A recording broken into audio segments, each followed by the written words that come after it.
Ilan daw ang Diyos na pinaglilingkuran ko?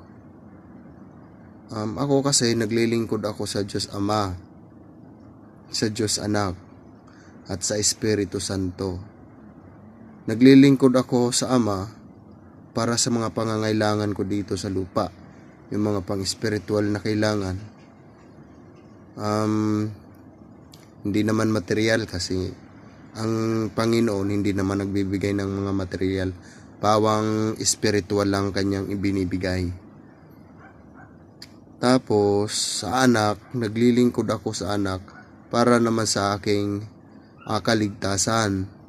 Para sa aking, dahil nakasulat kasi sa balaang kasulatan na ang anak ang siyang daan. Siyempre kung makapasok ka dun sa kanyang daan ay meron yung looban. So yun ang aking hinahanap sa anak. Yun ang aking, kaya ako naglilingkod sa anak para ako'y makapasok doon sa kanyang looban. Sa Espiritu Santo naman, ako'y sumampalataya din sa Espiritu Santo kasi siyempre siya yung nagbibigay kaalaman dito sa mundo. Nalalaman ko itong mga pinagsasabi ko.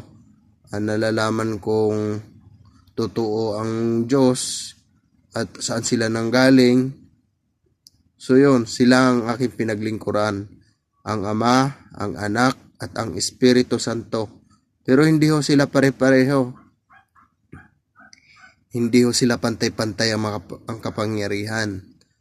Mas dakila ang Ama kaysa Anak. Bye-bye.